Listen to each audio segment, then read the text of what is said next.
Assalamualaikum warahmatullahi wabarakatuh. Oke, nah, pertemuan terakhir dari kuliah basis data 2 yaitu manajemen transaksi, ya, yang mana eh, di dalam manajemen transaksi itu merupakan suatu kesatuan dari sebuah eksekusi program yang mana mampu melakukan manipulasi database yang dipandang sebagai satu unit kerja secara tunggal, ya. Nah, transaksi ini memastikan sebuah satuan institusi dapat berhasil seluruhnya ataupun sebaliknya. Nah, terdapat 4 properti, ya, yang terjadi pada transaksi di dalam database yang disebut dengan ACID atau ACID, ya. Nah, 4 saja apa. Yang pertama, atomicity, yaitu ini bersifat atomik, yang mana artinya ini transaksinya tidak dapat dilakukan pemisahan, ya. Jadi eksekusinya secara keseluruhan ataupun tidak satupun, gitu ya, all or nothing. Yang kedua, konsistensi, di mana eksekusi yang dilakukan tidak akan mengubah sifat kondisi binaris yang semula, ya. Kemudian yang ketiga yaitu isolation. Ini adalah memastikan bahwa secara konkuren eksekusi transaksi ialah terisolasi dari yang lain, jadi tidak pengaruh dari yang transaksi lainnya. Yang terakhir adalah durability, yang mana ini transaksi di setiap perubahan data itu terdapat di database harus tetap konsisten atau bertahan, ya. Jadi paling konsisten. Nah, contoh di sini yaitu ada sebuah dalam basis data terdapat transaksi di bank X, ya. Misal di sini contohnya adalah si Budi dan si Susi, ya. Nah, si Budi dia mempunyai saldo di bank X sebesar 1 juta, ya.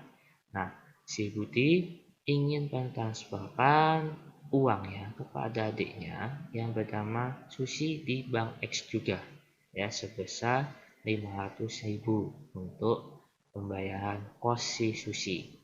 Nah, kebetulan si Susi ini memiliki saldo di bank X, ya, itu sebesar 200.000, ya. Jika transaksinya ini berhasil, maka logikanya, ya, Budi jika berhasil melakukan transaksi 500.000, maka si Budi akan berkurang saldonya, jadi berkurang 500, ya, secara otomatis, ya. Kemudian si Susi, ya, tadi setelah ditransfer oleh si Budi, maka jumlah saldonya adalah 700. Itu kalau tidak ada gangguan, ya, dalam di perbankan transaksinya lancar. Jika jadi gangguan, maka ada kemungkinan merugikan pihak bank maupun pihak nasabah. Nah, yang pertama yaitu saldo Budi berkurang, namun saldo Susi tidak bertambah. Nah, jadi kemana angkanya tadi? Nah, ini kan jadi nasabah dirugikan, ya. Nasabah dirugikan. Jadi yang 500.000-nya tidak teridentifikasi. Nah, jika ini terdapat kesalahan pada saat transaksi. Yang kedua, jika Budi tidak berkurang saldonya, namun saldo sisi bertambah, berarti pihak perbankan yang dirugikan. Kok bisa? Gitu. Berarti kan ada jadi masalah. Nah, untuk mengatasi hal tersebut, makanya diperlukan sebuah commit rollbacks, ya. Jika dia sudah commit, berarti dia sudah dipastikan transaksi itu adalah berhasil, ya. Jika terjadi dapat kesalahan, ya, dia akan rollback otomatis, jadi akan dikembalikan, ya. Coba teman-teman di bank manapun akan seperti itu ya konsepnya kurang lebih ya. Nah, di sini contoh di modul ya di delimiting ya, di mana di sini ada sudah dideklarasikan sebuah prosedur call buku rusak ya. Nah, ini kelola buku rusak yang mana sebelum melakukan insert maka dideklarasikan jika terdapat kesalahan ya, makanya dia di rollback. Jika tidak, makanya dia langsung dilakukan transaksi insert dan update buku stok bukunya, kemudian di commit gitu ya. Nah, ini logikanya. Nah, di kasus kita di karyawan Henrik ya, di sini ada sudah disediakan di materi sebelumnya, kita mempunyai beberapa prosedur ya. Nah, di sini di jabatan itu kita menambah jabatan ya, atau tamjab ini juga menambah jabatan, tetapi di sini sudah saya tambahkan sebagai deklarasi handlernya. Nah, jadi nggak perlu. Nanti kita coba dua transaksi ini. Yang pertama secara manual dulu konsepnya supaya teman-teman paham ya konsep dari commit rollback-nya. Nah, di sini saya menyediakan ya dua buah comment form ya yang sama-sama menggunakan database karyawan Henrik, yang mana yang satu ini akan kita lakukan start transaction untuk melakukan commit rollback-nya ya. Yang satunya ada melihatkan secara real time isi dari tabelnya. Nah, di sini kita contohkan adalah di tabel jabatan ya. Contoh, kita rollback-kan dulu ya. Contoh di sini kita mulai start transaction ya. Nah, kemudian kita call nambah jabatan. Jadi sudah ada yang manual ya. Di sini 0 karena dia dinaikin otomatis, kita tambahkan jabatan coba ya. Nah, oke. Nah, kalau di realnya, perhatikan kalau di sini ya jabatan coba belum masuk ya. Nah, tetapi kalau di sini kalau saya bukan di sini sudah masuk. Kenapa? Karena transaksinya ada di comment form yang di sini. Karena belum update ke servernya. Gitu ya, masih sementara. Jika ini saya komitkan ya, ini akan masuk di sebelah sini, sebelah kanan. Jadi sudah masuk ke server database-nya. Gitu ya. Nah, ini sudah masuk di sebelah sini. Nah, jika ini saya komitkan ya, commit ya, jelek. Nah, kemudian di sini akan masuk jabatan coba. Di sini pun akan masuk juga. Nah, kita coba yang untuk jabatan coba 2 ya, yang rollback nih ya. Nah, ini kita tambahkan, kita select from jabatan, di sini sudah masuk. Tetapi di sini sudah masuk. Kenapa? Karena tadi kita tidak memulai dengan start transaction. Nah, kita coba lagi ya. Start transaction. Oh, sorry. Transaction. Nah, oke, kita tambahkan coba 3 ya. Jabatan coba 3. Nah, ya. Nah, kita lihat bintang kita cepatkan seperti nah, di sini jabatan coba di sini sudah masuk kah? Nah, belum masuk. Kenapa? Karena kita melakukan start transaction. Makanya di sini akan dilakukan. Nah, jika di sini ada terjadi kesalahan, gitu ya, kita rollback-kan saja. Nah, jadi di sini tidak akan masuk jabatan 3 ya. Di sini pun tidak akan masuk jabatan 3. Tetapi kalau misalkan kita start transaction-nya ya, kita mulai lagi ya, kita masukkan di sini jabatan 3 ya, di sini belum masuk gitu ya. Nah, di sini sudah masuk ya, masuk. Kalau kita commit, kita yakin transaksi ini berhasil gitu kan. Ini secara manualnya gitu ya. Ya, ini secara manualnya. Nah, kalau kita commit, nah maka di sini akan tampil, maka dia akan masuk di dalam sudah database. Nah, sudah masuk tadi. Nah, tadi yang tadi saya bilang sudah saya buatkan sebuah prosedur yang mana tambah yang sudah saya tambahkan handling ya, handle exceptionnya. Jika terjadi kesalahan dia akan rollback, jika berhasil dia akan melakukan commit gitu ya. Nah, kita coba langsung ya.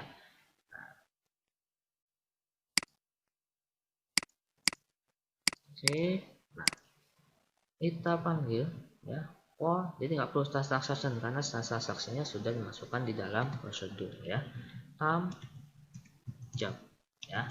Nah, kemudian kita jabatan coba 4 gitu ya. Nah, kita tambah, nah, berhasil. Nah, maka di sini pun langsung berhasil. Nah, coba 4. Kenapa? Karena dia juga langsung commit di dalam start transaction-nya ya. Jika terdapat masalah, maka dia tidak akan berhasil. Kita coba salahkan. Berhasilkah?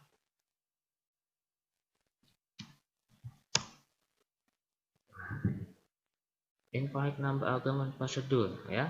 Nah, seperti got to. Nah, kita coba. Nah, tidak akan masuk kan? Nah, di sini pun dia tidak akan masuk karena ini incorrect number of argument. Karena inputannya hanya cuma 1 ya. Nah, jadi seperti itu. Jika transaksinya hasil. Nah, implementasi dan dalam bahasa pemrograman ya, ini sudah saya buatkan di sebuah vt.net ya. Nah, nama aplikasinya adalah karyawan Henrik juga. Nah, di sini saya untuk koneksi database ya menggunakan modul ya, modul dan prosedur di sini ya. Modul-modul yang mana yang pertama modul koneksi ya.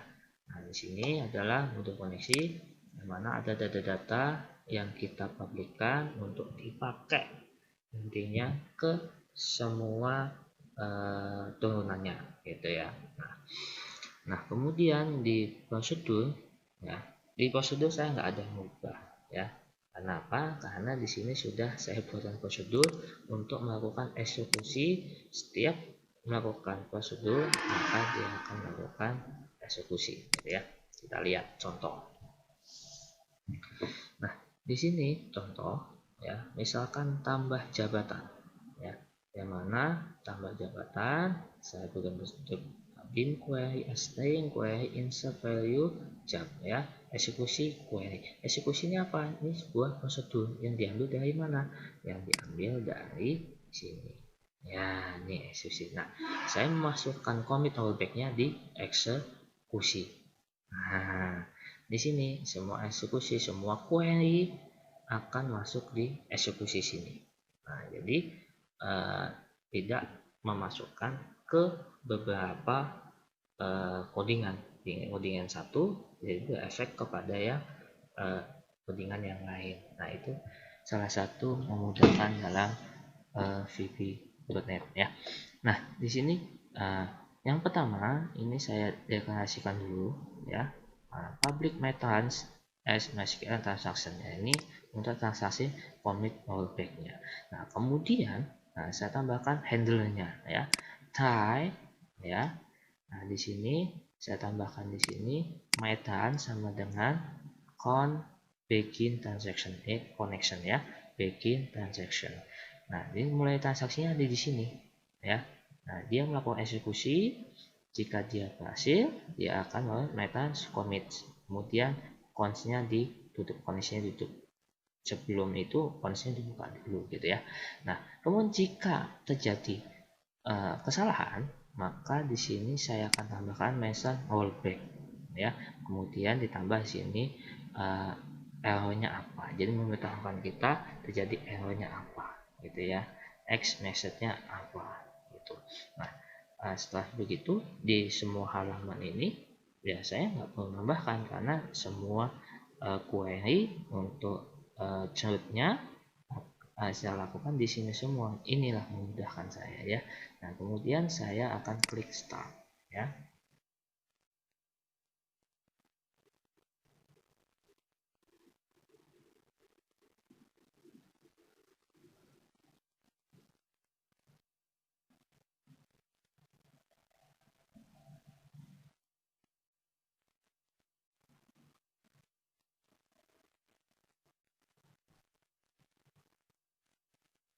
Nah, di sini ada dua halaman, ya, halaman jabatan dan halaman karyawan. Jadi memasukin jabatan karyawan akan udah lakukan semua di eksekusi. Kita contoh, coba.